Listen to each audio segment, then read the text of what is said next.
Après avoir participé le vendredi 15 août 2025 au lancement de la 3e édition du Festival des aliments traditionnels et locaux, Festal 2025, à l'université Omnia Omnibus, Exifad, à Sayo, dans la commune de Kasavubu, quelques panélistes ont tour à tour invité la jeunesse à jouer les rôles de garants de l'authenticité alimentaire, à s'engager à une consommation consciente, valorisante les aliments issus de sa tradition.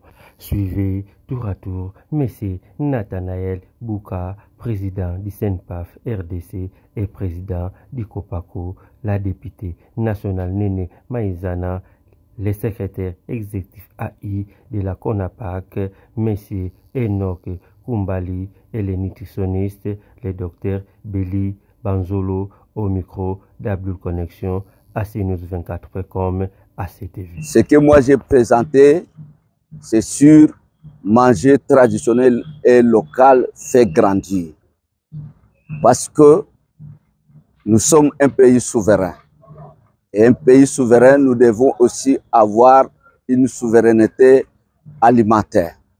Nous devons promouvoir le développement des politiques de la souveraineté alimentaire.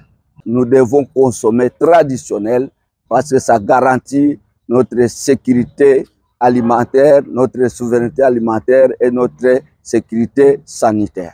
C'est impérieux aujourd'hui que les gens sachent qu'en République démocratique du Congo, avec la diversité que nous avons, avec des richesses naturelles que nous pouvons récolter dans nos forêts et tout ça, nous pouvons faire la bonne cuisine et nous les faisons. Nourrir la population. Mais on doit aussi avoir la formation, savoir nourrir, avoir un repas équilibré où nous allons trouver la protéine, l'énergie et puis aussi la vitamine. Et donc, il est impérieux aujourd'hui et tout cela doit se faire à travers l'agriculture. Pourquoi les jeunes préfèrent les aliments étrangers plutôt que les aliments traditionnels et locaux? Pourquoi ils préfèrent ça? Parce qu'ils sont émerveillés par toute cette campagne de communication qu'il y a autour des aliments faits à la chaîne. On l'a déjà inculqué ça plusieurs fois, que c'est bon, que c'est délicieux, que c'est très bien, alors que parfois, dans ces aliments-là, il n'y a pas les éléments nutritifs essentiels pour la croissance, pour le bien-être et ainsi de suite. Donc c'est pour cela. Ce qu'il faut faire, c'est faire justement l'inverse. C'est de communiquer essentiellement sur ce que nous devons manger, ce qui est bien, ce qui est local, ce qui est traditionnel, mais aussi du côté des producteurs, nous devons faire l'effort d'amener nos produits au même niveau ou si pas les dépasser de ce que ces grands groupes sont en train de faire. Avoir un bon emballage, avoir un bon positionnement marketing, avoir un bon endroit où nous sommes en train de les vendre afin que, voilà, que les jeunes aussi puissent être intéressés.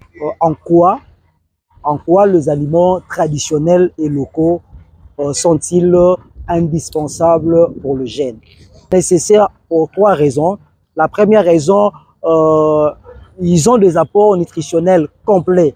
Donc, ce que le jeune peut manger qui sont traditionnels locaux, il y a les apports nutritionnels complets. Exemple, mica et autres aliments.